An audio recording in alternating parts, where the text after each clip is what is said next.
BPS Custom's coverage of CES 2018 in Las Vegas is brought to you by Enermax and CableMod. Thank you to them for making our trip possible. Check out their links in the video description and make sure you're subscribed to the channel for all the latest hardware news from the year's biggest electronics expo.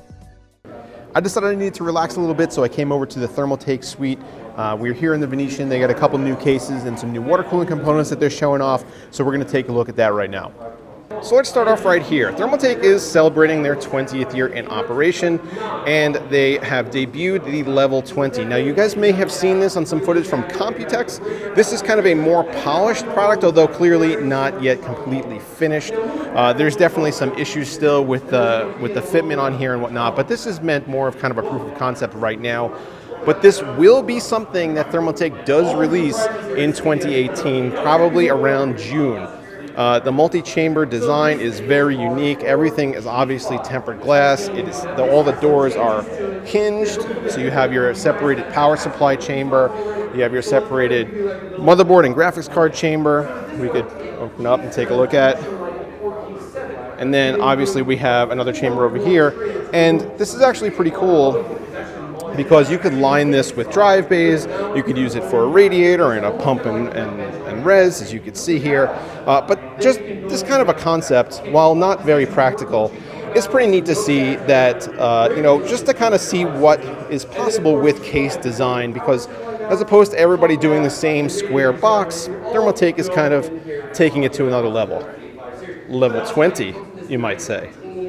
We also have the View 37. Now, this is a revision on the View 27 that I reviewed probably about a year ago. We still see that it has this acrylic gull wing wraparound door.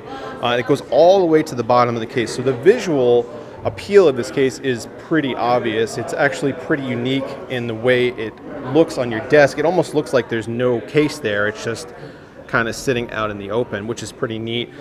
And then you have this front panel, which unfortunately, it is acrylic. I actually would have liked to see like a tempered glass version of this or something along these lines, because this kind of acrylic does scratch pretty easily. But they have two of their Ring Plus 20 fans in here. And these are something that will be coming to market again this year. These are right now, these are engineering samples, so they're not finalized, but they do look pretty cool shining through the front panel of the View 37. You can see the same vertical mount retain. Well, maybe you can't because of the reflection, but still has that vertical mount going on. The radiator's mounted here. Unfortunately, there is no top mounted radiator, of course, because you have that clear acrylic panel wrapped all the way around. But there was a lot of interest in this in the View 27, and I think the 37 is a little bit bigger. Is going to be a good seller for them. So over here we've got a brand new case and a new revision of an existing case. This is the View 91 TG. This thing is an absolute monster, and it's not going to be marketed very heavily in the United States. It actually is more, it's possibly for like data centers and stuff like that. And I actually asked what the point of that with the tempered glass on it was, because people in data centers really don't care about it, but just the amount of internal room here for mounting storage. This whole thing can be replaced with drive bays. So there is definitely some practical application, but it's not going to be a huge seller. It's a very niche market kind of case just because it is so big. But this is actually the View 71 Snow Edition. So the View 71 was a case that came out from Thermaltake last year. This Snow Edition should be out hopefully Q1 of 2018. It's the same case, just painted white, and the white makes for a really nice effect when you get all the RGB inside, because the white's going to reflect that light a lot better. I still got the vertical GPU mount. What I do like about this is actually there's a good amount of space between the GPU and the side panel. So there is definitely some airflow restriction, but not nearly as much as in some other cases. And the case just does look pretty neat overall. The airflow in the front of the case is actually really helped out by this indent right here. So you actually have like over a centimeter of space all around. Wherever you have a glass panel mounted, there is room for airflow. So you're not going to be missing out on cooling. And the View 71 was one of my favorite cases from Thermaltake, and the Snow Edition looks even better. Thermaltake also is big into water cooling. They have their own line of custom water cooling equipment, and up until now their radiators have been aluminum. So this right here is a welcome sight. They're introducing the Pacific CL360, 420, and 480 radiators, and you can see that these are 45 mils. They're not at all small, and they are going, this is kind of like a test for them to see how these go over in the market, and if they go over well, they're going to introduce different sizes, thinner and potentially even thicker. But it's good to see Thermaltake moving away from aluminum radiators and into copper, because mixing metals in your loop, as you guys probably know, is no bueno. They also have these new kits. You have the M240 kit, the M360 Plus kit, and then the M360. And these are all in one water cooling kits. So people are, sometimes a little intimidated. What do you need to buy? What pump, what reservoir, what fittings, what tubing? And Thermaltake simplifies that. They're not the first company to come to market with a kit like this, but considering that they do produce all of these water cooling components themselves, packaging it and making it easier for consumers is definitely a good idea. They've also got these are the Pure Plus 12 fans. These are actually more of a budget option. A 3-pack of these with a controller is going to be $49. And you can see that they have some nice RGB action going on inside. A lot of, actually see if I can get a little closer, you can see there's a lot of LEDs around this hub. A lot of budget fans actually only have like 4 or maybe even 6 LEDs around the hub. And these have a nice diffused look out to the frame. They look pretty good, and definitely more budget RGB fans is always nice to see. These are new fittings. These are the Pacific C Pro 16mm fittings. These are made for hardline water cooling, and they come in 6 different color varieties to match whatever you got going on in your system. Silver, black, red, green, white, and blue? Purple? Bluish purple.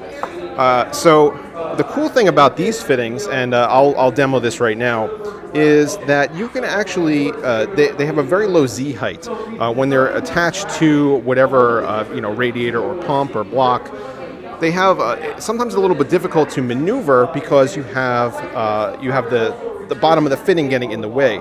This way the actual O-rings are contained inside the collar, and it's a multi-piece collar that actually fastens down onto a very slim base, which can actually make for really advantageous maneuvering of your tubing if that's ever a problem. If you're working in tight spaces, sometimes even working in between graphics cards is a problem. So these kind of solve that issue. Of course, it wouldn't be a Thermaltake CES booth without showcasing some cool mods.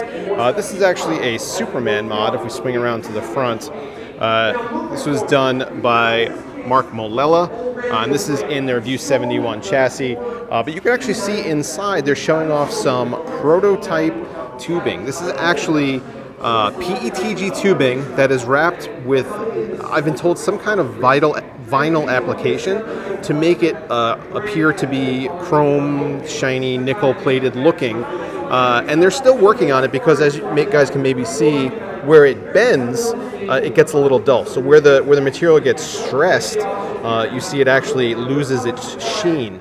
But the concept of a nickel-looking PETG tubing has not been done before, and getting this look without having to resort to copper in your system would be pretty nice. So hopefully I get to check out some of this stuff pretty soon.